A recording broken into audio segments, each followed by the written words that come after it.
आयोग से क्वेश्चन पूछा जा रहा है तो फिर बीजेपी वाले क्यों एक्टिव इतना दिखाई दे रहे हैं? बीजेपी वाले इसलिए एक्टिव दिख रहे हैं क्योंकि अब वही वो कहावत है ना कि राजा का प्राण तोता में बसता था और रावण का प्राण नाभि में बसता था, ऐसी मोदी का प्राण ईवीएम बक्सा में बसता है। तो जैसे तोता का गर्दन मरोड़ दिया तो राजा मर गया, राम जी नाभि में बाण मार दिए रावण के तो रावण मर गया। तो ईवीएम बॉक्स और वोट चोरी वाला जैसे पकड़ लेंगे राहुल गांधी या तेजस्वी यादव और पूरा विपक्ष मिलके, अखिलेश यादव ये सब मिलके, तो ये मोदी जी सरेंडर बोल जाएंगे। तब मोदी जी सरेंडर बोलेंगे तो उनके सिपाहियों को तो तकलीफ होगा ना, क्योंकि जितना वो सब अत्याचार करके रख ले है, जितना वो लोग बाबा साहेब के मूर्ति को तोड़ा, जितना वो लोग मनुस्मृति को लागू करवाने का कोशिश किया, उस सब का तो अपने मनवा में याद है ना कि हम कितना पाप किए हैं। तो डर सतावे न करेगा। लोकतंत्र का हनन एक एक करके किया जा रहा था, लेकिन आज विपक्ष का नज़र कब खुला? जब लोकतंत्र की हत्या बीच चौराहे पे सलाखों पे लटका के फांसी से गला घोंट के आम जनता के सामने किया जा रहा है, तब आज विपक्ष का नज़र खुला। वोटों का चोरी आप आम चीज़ समझते हैं क्या? एसआईआर प्रक्रिया के नाम पे बिहार में मात्र 65 लाख लोगों का नाम काट दिया गया, तो आप इसको कैसे देख रहे हैं? पूरे बिहार के सामने लोकतंत्र का हत्या ही ना हुआ जी। तो ये जिंदा विपक्ष रहता तो पहले जाग चुका होता। जिंदा विपक्ष अब हुआ है और हम बधाई दे रहे हैं जिंदा विपक्ष को। जिंदा विपक्ष का मतलब अखिलेश यादव, जिनका अखबार न्यूयॉर्क टाइम्स जैसा अखबार, लंदन का बड़ा अखबार, जो छापा मेन स्ट्रीम मीडिया पे, प्रिंट मीडिया पे उनको जगह दिया और लिखा कि दिल्ली के सड़कों पे आज एक आंदोलन हुआ। और वो आंदोलन इसलिए हुआ कि चुनाव आयोग जो है वो वहाँ के केंद्रीय, वहाँ की सत्ताधारी पार्टी नरेंद्र मोदी के पैर तले दबी हुई है। तो एक संस्था को, चुनाव आयोग जैसे स्वतंत्र संस्था को स्वतंत्र फिर से कराने के लिए एक आंदोलन हुआ था। और चोर गद्दी छोड़ को लेकर के विपक्ष एकजुट हो गया है, सड़क से लेकर सदन तक आवाज़ उठने लगा है। राहुल गांधी, अखिलेश यादव जैसे बड़े नेता जो है सड़कों पे उतर चुके हैं। इन सभी मुद्दे पर बातचीत करने के लिए हमारे साथ मौजूद है विकास राज जी। खेती को लेकर के पूरा विपक्ष सड़कों पे उतर चुका है, इस पे क्या कहेंगे? इस पे यही कहेंगे कि ये काम विपक्ष को बहुत पहले कर देना चाहिए था, लेकिन देर आए दुरुस्त है। जब दिल्ली के सड़कों पे कल जिंदा विपक्ष को देखा तो आम नागरिक, आम देशभक्त, आम लोकतंत्र के सिपाही के अंदर आत्मविश्वास बढ़ा, हिम्मत, हौसला आया कि नहीं, अब हमारा विपक्ष जो है वो सत्ता पक्ष के लोगों से टक्कर लेने के लिए तैयार है। अब वो उनके बैरिकेड से, प्रशासन के लाठियों से, वाटर कैनन के बौछार से नहीं डरने वाले हैं। जिंदा विपक्ष की बात करें, क्या विपक्ष पहले थोड़ा सा मृत अवस्था में चला गया था। मैं इस बात को बोलते हुए बिल्कुल परहेज़ नहीं करूंगा, क्योंकि अगर जिंदा विपक्ष हमारे देश में पहले होता तो 11 साल बाद आपको ये लड़ाई लड़ने की ज़रूरत नहीं पड़ती।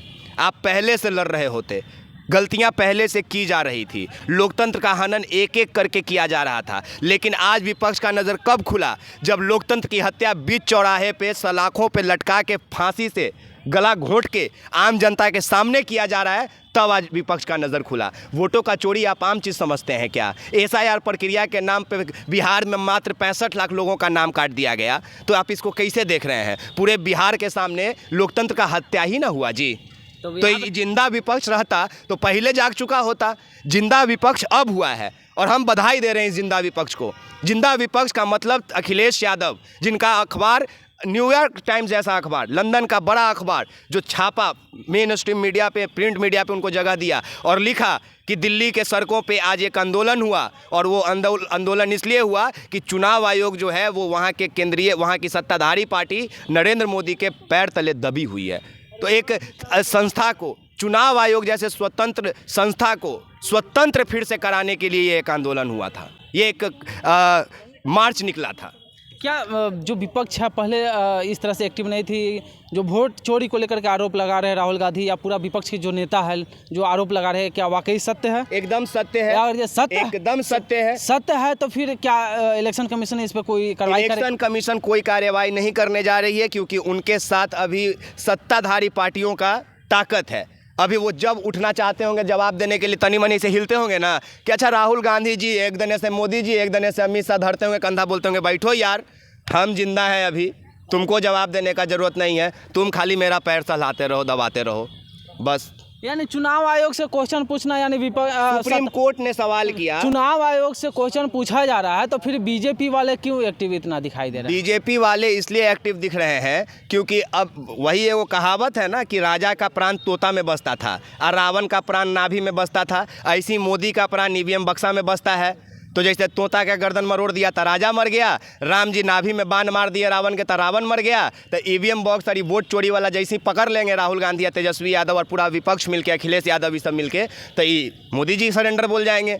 तब मोदी जी सरेंडर बोलेंगे तो उनके सिपाहियों को तो तकलीफ होगा ना, क्योंकि जितना वो सब अत्याचार करके रखले हैं, जितना वो लोग बाबा साहेब के मूर्ति को तोड़ा, जितना वो लोग मनुस्मृति को लागू करवाने का कोशिश किया, उस सब का तो अपने मनवा में याद है ना कि हम कितना पाप किए हैं। तो डर सतावे ना करेगा। ये जितना अडानी अंबानी को बाप बना के बैठे हुए हैं इस देश में, करोड़ों करोड़ हजारों करोड़ का टेंडर देके महाराजा बना दिए हैं, तो इस सब पर जब छानबीन होगा, ये जितना इलेक्ट्रोल बॉन्ड के नाम पे उगाही किए, ये जितना इंजेक्शन दे के कोरोना के बाद लोगों का हत्या करवा रहे हैं हार्ट अटैक के नाम पे, तो इस सब पे ना जांच होगा जी। तो ये सब कैसे अलबलाएगा नहीं। एक चीज़ जुड़ा हुआ है वोट चोरी से। क्या क्या जुड़ा हुआ है वोट चोरी से? बहुत चीज़। अब वोट चोरी जब पकड़ा जाएगा तो समझिए कि हो सकता है इस देश में इमरजेंसी लागू कर दिया जाएगा। आपातकाल की स्थिति से यह देश गुजर रहा है। आप इसको कैसे देखते हैं शिबू हमें नहीं पता, लेकिन अभी जो देश की विकट स्थिति है वो सीधे सीधे इमरजेंसी की ओर, आपातकाल की ओर लेकर जा रही है इस देश को। बिहार में भी बवाल है और 65 लाख वोटरों का वोटर लिस्ट से नाम काट दिया गया है। अब कहा यह जा रहा है कि वो घुसपैठी थे, कुछ मृत्यु हो गए, इस तरह से कहा जा रहा है। तो क्या 20 सालों से सरकार सोई हुई थी? अरे 20 साल से छोड़िए नहीं, जो प्रधानमंत्री बन थी जो मैंने नकली प्रधानमंत्री हथिन हो, फर्जी कौन मैंने बांग्लादेशी के वोट से बन गए थी प्रधानमंत्री बार। तो हमनी सोची थी कि हमनी के वोट से बनल थी हमें, हमनी मेहनत कर ली है। आम जनता जब देश के 140 करोड़ चाहल है, उस सब में जब वोटर हल वो सब वोट दे के बनल है। आ तू नहीं कही थी यार अब कि वो बांग्लादेशी आके वोट दे दिले, तो मैंने प्रधानमंत्री हमनी के चोर चोटा है काजी। इलेक्शन कमीशन मैंने खुद तो चोरी के वोट से बन गए हैं। तो इलेक्शन कमीशन बताएगी। हाँ, तो वही तो कहते ही कि तो मैंने प्रधानमंत्री हमनी फर्जी चुन ले ली का हो, कोई हमनी के मैंने वोट छीन ले लो का हक? क्या इस पर जांच होना चाहिए? एकदम होना चाहिए, जांच होना चाहिए। अगर प्रधानमंत्री नकली है तो उनको हटा के फिर दोबारा से प्रधानमंत्री बनाने के लिए इलेक्शन होना चाहिए। ऐसे कैसे कोई 65 लाख बांग्लादेशी आके वोट दे देगा? कम से कम बिहार के जितना संसद गए उस सबके रद्द करके फिर से चुनाव करा लो यार, कुछ तो करो। अगर 65 लाख है तो ये तो सवाल है। कर का रहे थे मोदी जी इतना दिन से, 11 साल से देश में प्रधानमंत्री बन के? अमित शाह क्या कर रहे थे 11 साल से, जब इतना बांग्लादेशी टप जा रहा है आपके देश में? तो मैंने देश सुरक्षित हाथों में नहीं है, ये कहना चाह रहे हैं आप? मैंने बांग्लादेशी घुस लई, वो तो मैंने बांग्लादेशी घुस लई। 20 साल से नीतीश हथिन बिहार के मुख्यमंत्री, तो नीतीश जी से बिहार न संभल लई। नीतीश जी बांग्लादेश के टपा दिलथिन ने कि मोदी जी हथिन, तो मोदी जी के काम नहीं हो, केंद्र सरकार के ना काम है। तो अमित शाह से मैंने कोई घपलाबाजी हो गई? अमित शाह कहीं बढ़िया काम न कर लथिन कि मोदी से कहीं कोई गलती हो? 11 साल से वही ना हथिन हो, तो उनके से ना सवाल कर मही क्या है मोदी जी 11 साल से तू प्रधानमंत्री है, तो यहाँ कहीं था कि 65 लाख घुस गई बांग्लादेश, कैसे हो? तैसे तो आतंकवादियों घुस जैते हो, और उसी जैसे पहलगाम में घुस गई 5-6 गो लेके AK-47 मार दिली धर्म जात पूछ के, तई तक तोहरना काम ही ना हवा हो। तई तो प्रधानमंत्री के अपने चाहिए कि कुर्सी उर्सी छोड़ के मार दिला, तो ने क्या कुर्सी तुर्सी जनते न जिंदा है तुम कोची करम कुर्सी लेके भगाओ, छोड़ के चल देवेला चाहे। बढ़िया तो कहलथिन कि हमरा से शिकायत जाइए हो तो हम झोला उठा के चल जबुआ। यहाँ आदमी उनका झोला पैक करके ताला उला मार के रख ली, खाली उनका उठा के जाए के देरी तैयो न उठेते हथिन।